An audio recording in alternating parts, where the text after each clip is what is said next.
Okay, a good friend of mine, a very funny gentleman. Give it up for Mr. Kody Dennis.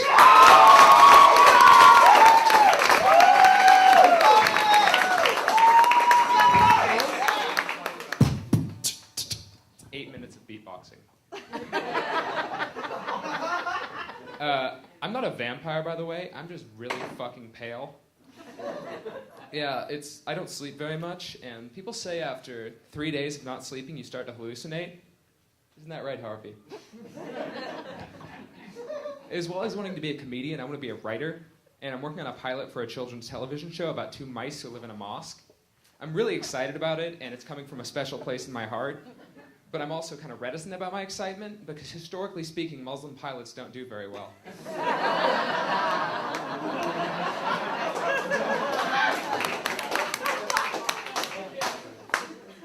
I like to smoke a little bit of pot. Yeah. Got some stoners in the audience. Yeah. By smoke a little bit, I mean whenever I'm not sleeping or masturbating.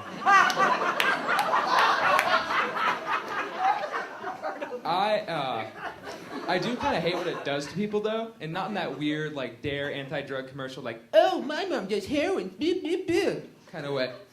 I just hate all the weird shit my friends say when I'm getting stoned. It's just like, case in point, one example, I was with my friends this one time, and I hear this fucking nasally stoner voice go, dude, gas should be free. I was like, why the fuck did I just say that?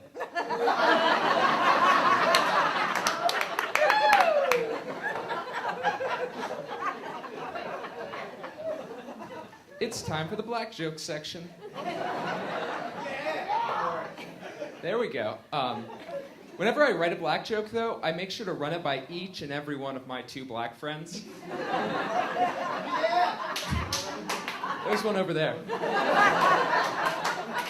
But to be fair, like, one of my black friends only counts as like 3/5 if history is anything to go by. But my other black friend totally makes up for it. He's like black times 10 to the power of NWA. He has the blackest fucking name in the world. It's like blacker than Tyrone, blacker than Shaniqua. It's inmate 23456. I'm vegan and heavily in animal rights. And if you want evidence of that, look, the fucking Christian Children's Fund body type.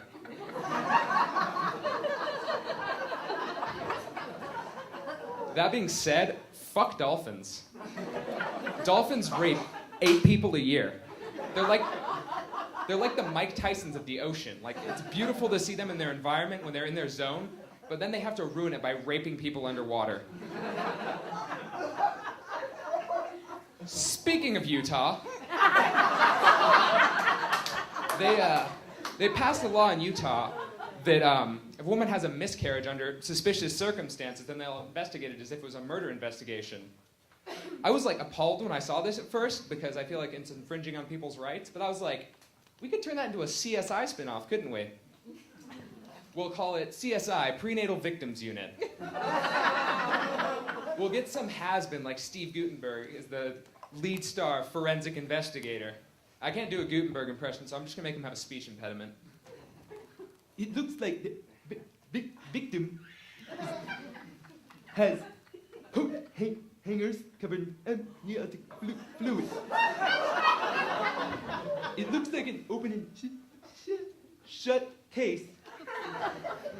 But we're gonna have to do a Pan into Gutenberg's face.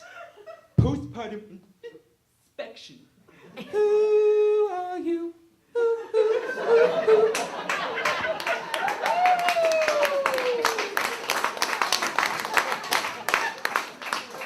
I can't sing either. Sigmund Freud said that women are attracted to men that remind them of their fathers. So I was going after this girl, and I was trying this new method. I was seeking out anonymous gay bathroom sex because my marriage is collapsing and I'm going through a sexual identity crisis. She didn't call me back. There's this stretch of road behind my dad's house that there's like never any cops or other cars on. And I had just rewatched Back to the Future for like the 16th time because I don't have a social life. And I was like, I'm gonna get this mother effer up to 88 miles an hour. And I saw the future. It's like no different. There's no hoverboards or anything, and I was kind of disappointed. But there is this weird trend of people jumping on the hood of your car and screaming.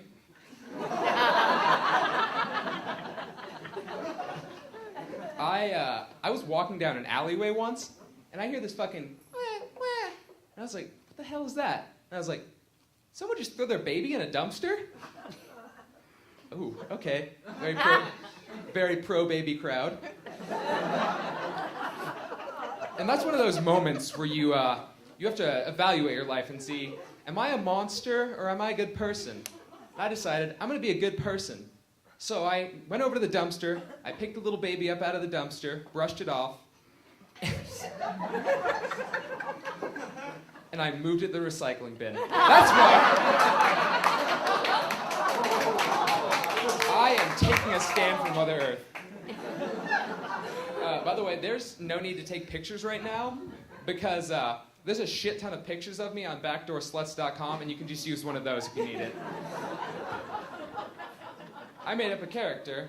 He's called Guy being interviewed by CNN about his neighbor being a serial killer who knew fully well that something was up but was too preoccupied watching his Star Wars box set on Blu-ray. Oh yeah, I totally knew there was something up. But I just got my paycheck.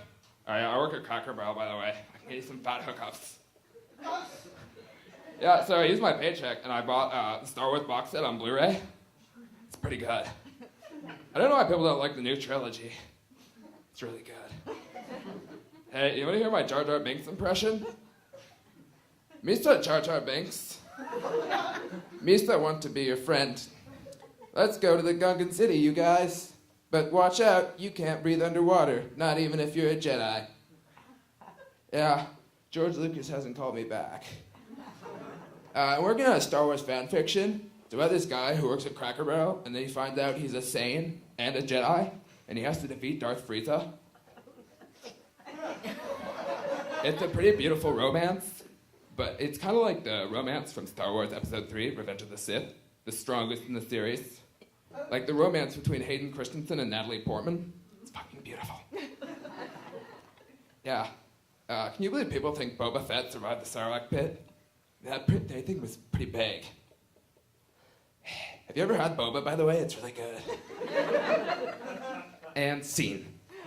All right, I'm gonna close off with a character I like to call Guy Who Can't Complete Analogies. Having kids is kind of like masturbating while skydiving. Good night, everybody.